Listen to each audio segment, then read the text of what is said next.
Top evil serial killers.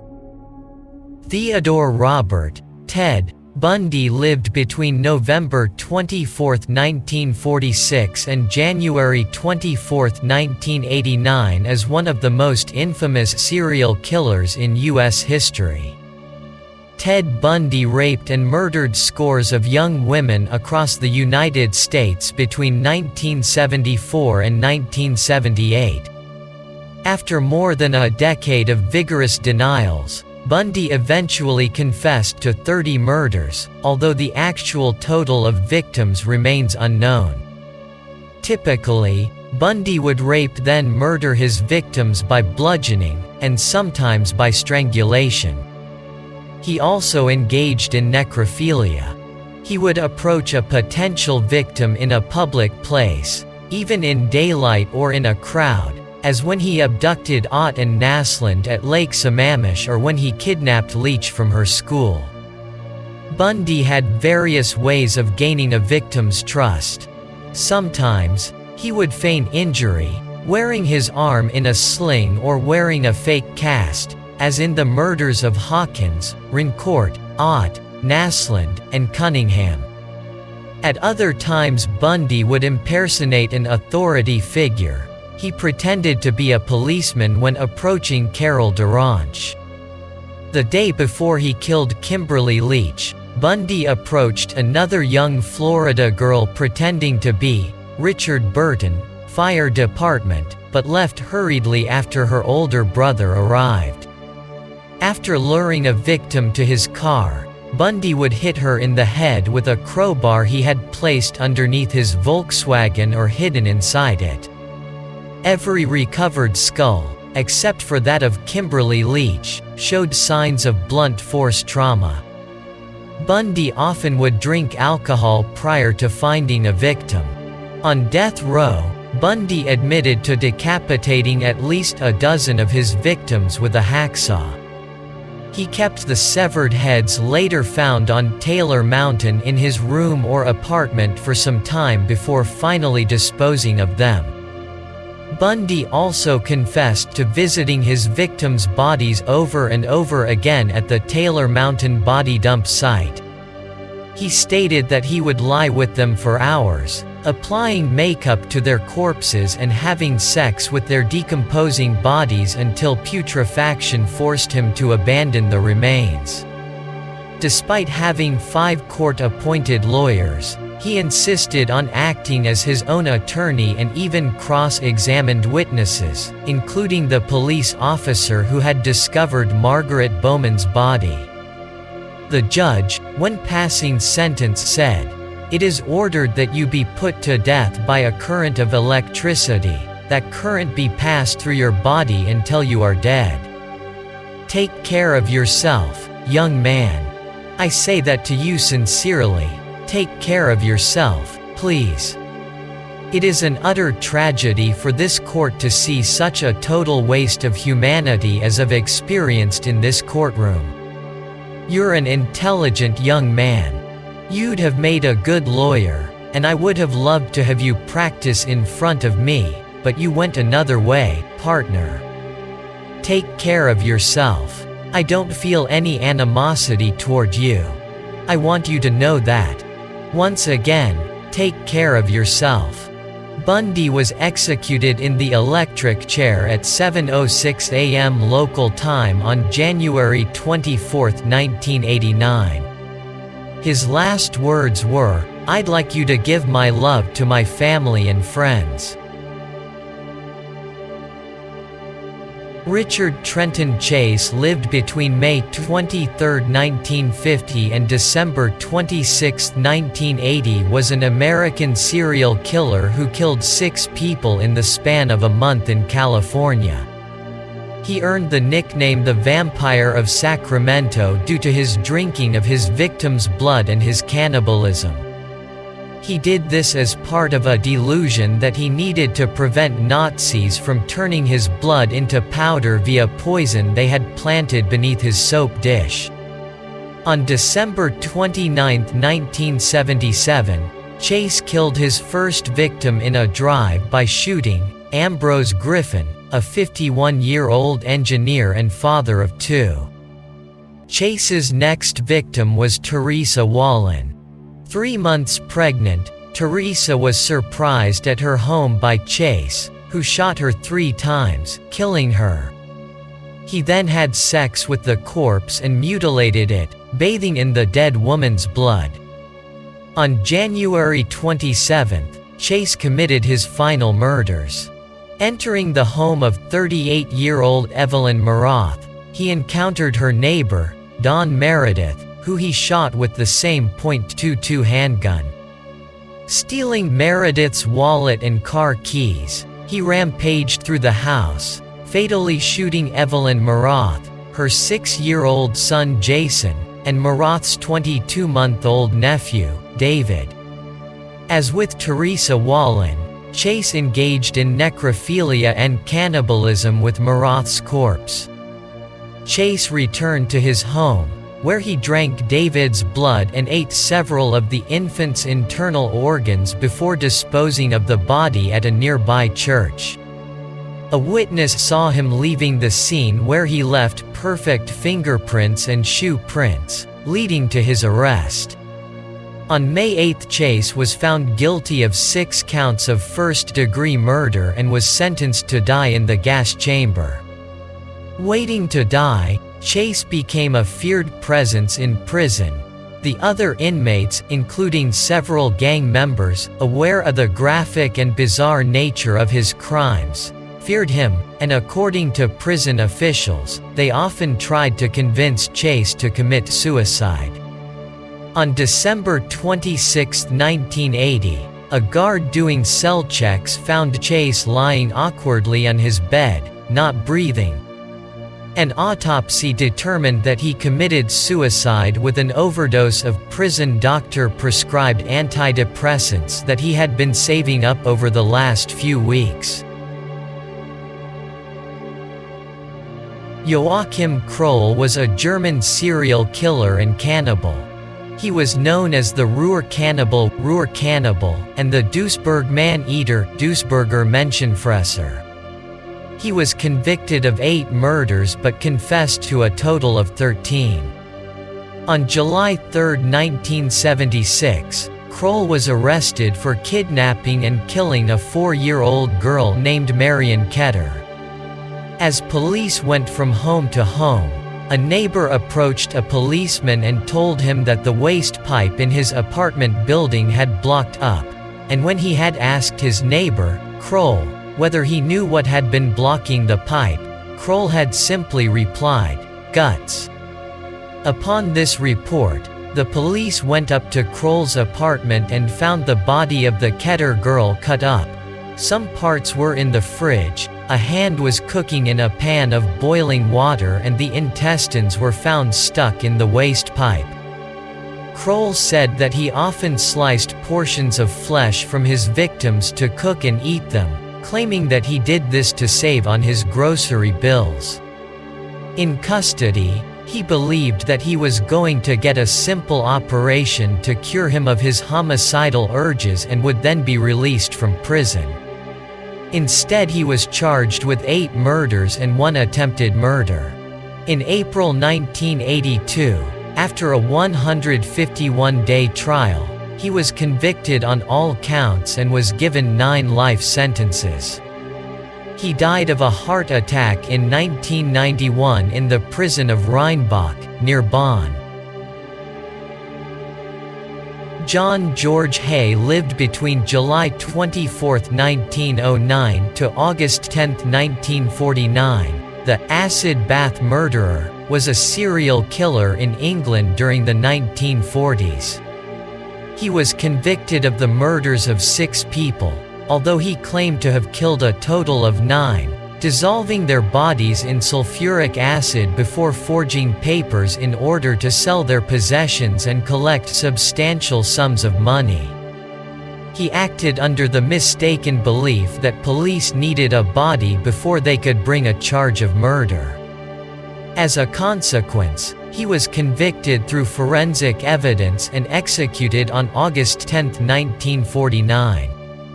After hiring rooms in Gloucester Road, London, he bumped into an old wealthy boss, William McSwan, in the Goat pub in Kensington. McSwan introduced Hay to his parents, Donald and Amy, who mentioned that they had invested in property. On the 6th of September 1944, McSwan disappeared. Hay later said he hit him over the head after luring him into a basement at 79 Gloucester Road, London SW7. He then put McSwan's body into a 40-gallon drum and tipped sulfuric acid onto it. 2 days later he returned to find the body had become sludge, which he poured down a manhole. He told McSwan's parents their son had fled to Scotland to avoid being called up for military service. Hay then took over McSwan's, and when Don and Amy became curious about why their son had not returned after the war was coming to an end, he murdered them too. On July 2, 1945, he lured them to Gloucester Road and disposed of them. Detectives soon discovered Hay's record of theft and fraud and searched the workshop. Police not only found Hay's attaché case containing a dry cleaner's receipt for Mrs. Durand Deacon's coat, but also papers referring to the Hendersons and McSwans. Further investigation of the sludge at the workshop by the pathologist Keith Simpson revealed 3 human gallstones.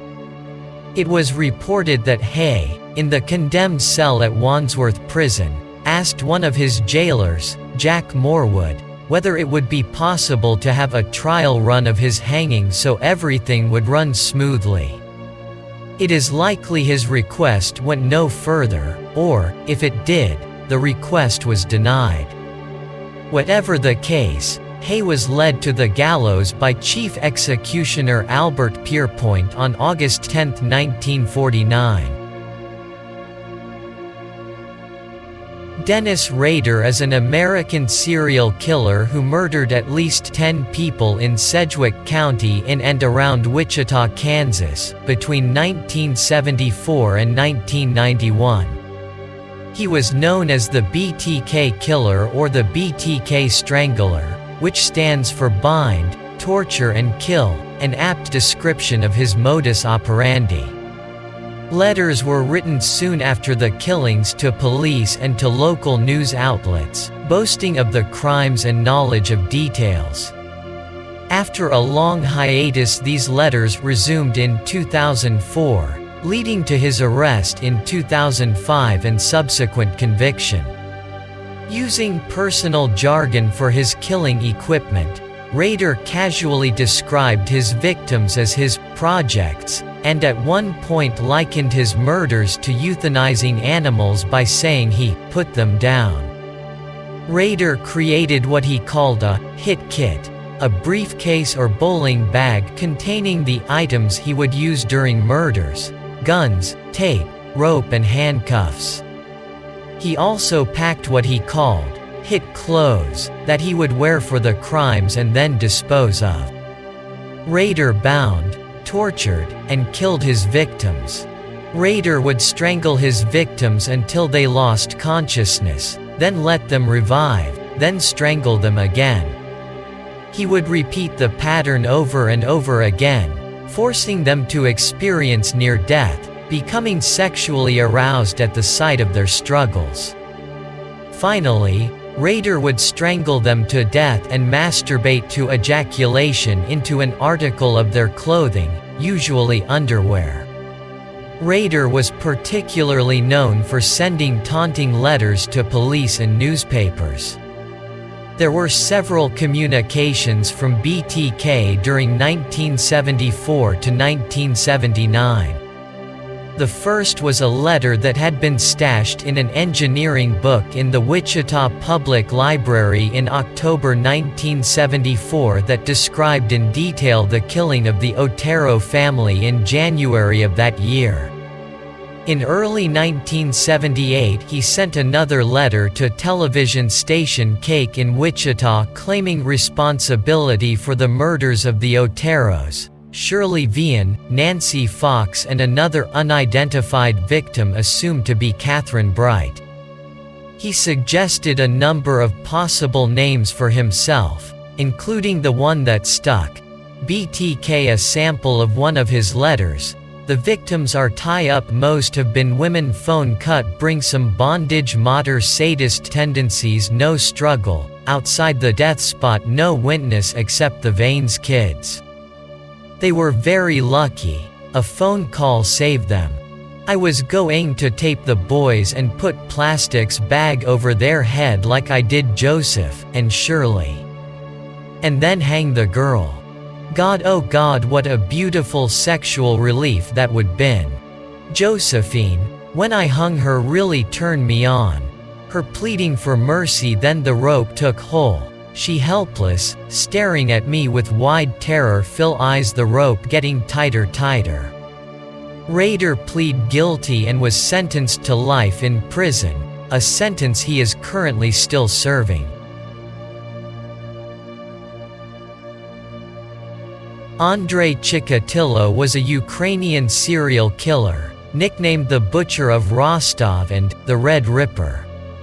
He was convicted of the murder of 53 women and children between 1978 and 1990.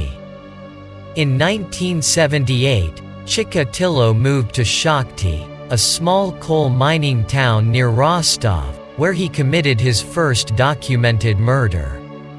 On December 22, he lured a 9-year-old girl to an old house which he bought in secret from his family and attempted to rape her. When the girl struggled, he stabbed her to death. He ejaculated in the process of knifing the child, and from then on he was only able to achieve sexual arousal and orgasm through stabbing and slashing women and children to death. Despite evidence linking Chikatilo to the girl's death, a young man, Alexander Kravchenko, was arrested and later tried and executed for the crime. He established a pattern of approaching runaways and young vagrants at bus or railway stations and enticing them to leave. A quick trip into a nearby forest was the scene for the victim's death. In 1983, he did not kill until June, but then he murdered 4 victims before September. The victims were all women and children. The adult females were often prostitutes or homeless tramps who could be lured with promises of alcohol or money.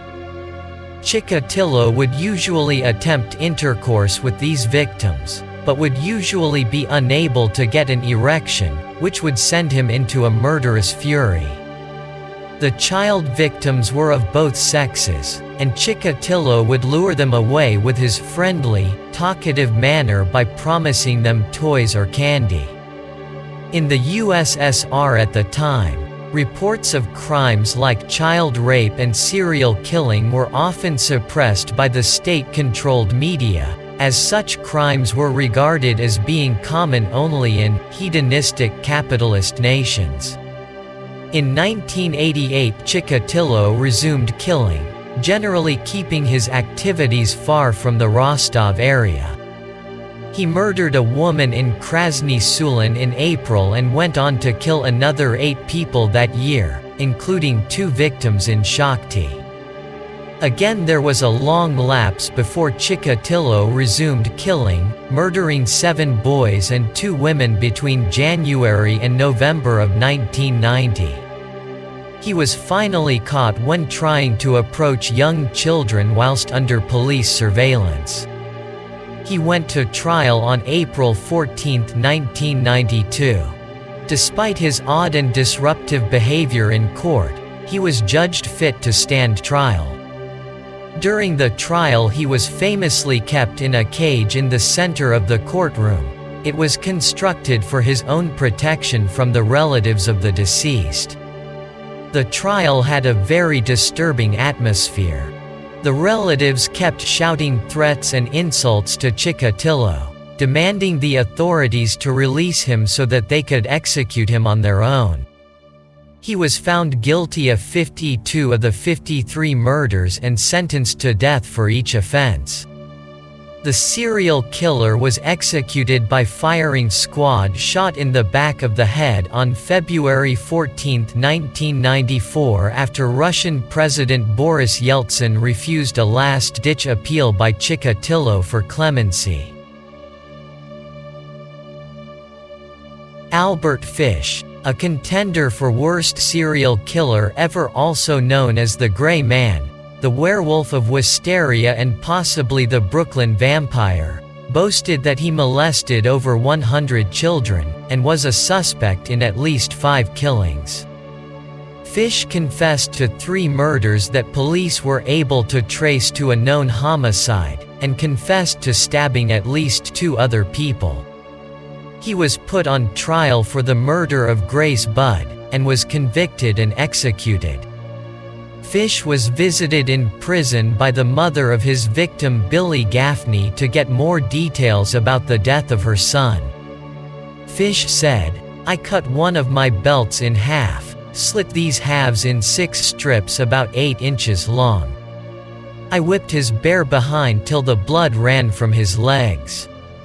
I cut off his ears, nose, slit his mouth from ear to ear. Gouged out his eyes. He was dead then. I stuck the knife in his belly and held my mouth to his body and drank his blood. I picked up 4 old potato sacks and gathered a pile of stones. Then I cut him up. I had a grip with me. I put his nose, ears and a few slices of his belly in the grip. Then I cut him through the middle of his body, just below the belly button. Then through his legs about 2 inches below his behind. I put this in my grip with a lot of paper. I cut off the head, feet, arms, hands and the legs below the knee." In addition to this horrifying description, Fish confessed to eating parts of Billy. "I made a stew out of his ears, nose, pieces of his face and belly. I put onions, carrots, turnips, celery, salt and pepper. It was good. Then I split the cheeks of his behind open, cut off his monkey and pee-wees and washed them first. I put strips of bacon on each cheek of his behind and put them in the oven. Then I picked 4 onions, and when the meat had roasted about 1/4 hour, I poured about a pint of water over it for gravy and put in the onions. At frequent intervals I basted his behind with a wooden spoon, so the meat would be nice and juicy. In about 2 hours, it was nice and brown, cooked through. I never ate any roast turkey that tasted half as good as his sweet fat little behind did." At his trial, several psychiatrists testified about Fish's sexual fetishes, including coprophilia, urophilia, pedophilia and masochism. X-rays of Fish's pelvis show needles which he inserted into his skin for sexual pleasure. Serial killer Jeffrey Dahmer murdered at least 17 men and boys between 1978 and 1991, with the majority of the murders occurring between 1989 and 1991. His murders were particularly gruesome, involving acts of forced sodomy, necrophilia, dismemberment, and cannibalism. Dahmer committed his first murder when he was 18, killing Stephen Hicks, a 19-year-old hitchhiker. Dahmer invited Hicks to his house, and killed him because he didn't want him to leave.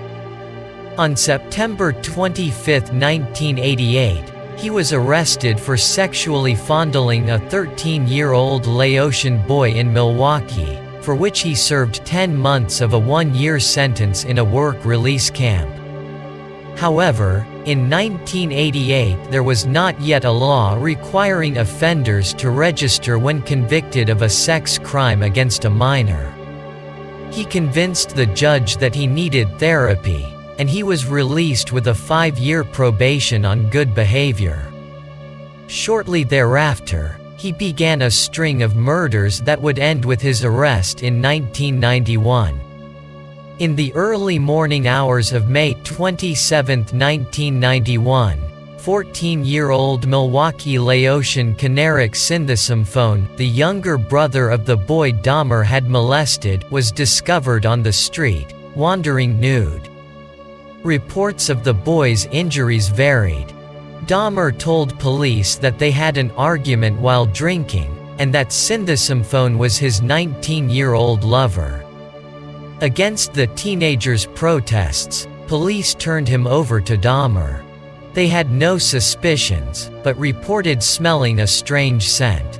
That scent was later found to be bodies in the back of his room. Later that night, Dahmer killed and dismembered Sinthasomphone, keeping his skull as a souvenir. By the summer of 1991, Dahmer was murdering approximately one person each week. On July 22, 1991, Dahmer lured another man, Tracy Edwards, into his home. According to the would-be victim, Dahmer struggled with Edwards in order to handcuff him. Edwards escaped and alerted a police car, with the handcuffs still hanging from one hand. Edwards led police back to Dahmer's apartment. The story of Dahmer's arrest and the gruesome inventory in his apartment quickly gained notoriety. Several corpses were stored in acid-filled vats, severed heads were found in his refrigerator, and implements for the construction of an altar of candles and human skulls were found in his closet. Accusations soon surfaced that Dahmer had practiced necrophilia, cannibalism, and possibly a form of trepanation in order to create so-called zombies. The court found Dahmer guilty on 15 counts of murder and sentenced him to 15 life terms, totaling 937 years in prison. At his sentencing hearing, Dahmer expressed remorse for his actions, also saying that he wished for his own death. On November 28, 1994, Dahmer and another inmate named Jesse Anderson were beaten to death by fellow inmate Christopher Scarver while on work detail in the prison gym. Dahmer died from severe head trauma in the ambulance en route to the hospital. Javed Iqbal Mughal lived between 1956 and 2001, was a serial killer from Lahore, Punjab, Pakistan. He claimed he killed 100 boys during an 18-month period. He had been arrested in June 1998 for sexually abusing 2 boys for money. He went off on bail, and began murdering boys shortly afterwards. Iqbal found boys on the street, charmed them into his confidence, and then drugged, raped, and strangled them. He then cut the body into pieces and put them in a vat filled with hydrochloric acid. Once all of the remains were liquefied, he dumped them. He first used the sewer, until neighbors complained of an acrid stench. He then decided to use the Ravi River. The partially liquefied remains of 2 boys, one of whom was named Ijaz, were the only ones found of Iqbal's victims. He kept the rest in an acid drum outside his house. He also kept clothing and shoes as trophies of his crimes. When he got to his 50th victim, he started taking pictures of them. No one had noticed the disappearance of the boys that Iqbal killed. Iqbal claimed that he could have killed 500 if he had wanted to. He reportedly said, "I am Javed Iqbal, killer of 100 children. I hate this world, I am not ashamed of my action, and I am ready to die. I have no regrets. I killed 100 children." From a letter written by Iqbal, "I had sexually assaulted 100 children before killing them," read the first placard. All the details of the murders are contained in the diary and the 32-page notebook that have been placed in the room and had also been sent to the authorities. This is my confessional statement. Iqbal was sentenced to death by hanging, although the judge said he would have liked Iqbal to be strangled 100 times, cut into 100 pieces, and put him in acid. Before this sentence could be carried out, he was found strangled with his bed sheets in his prison cell on October 7, 2001.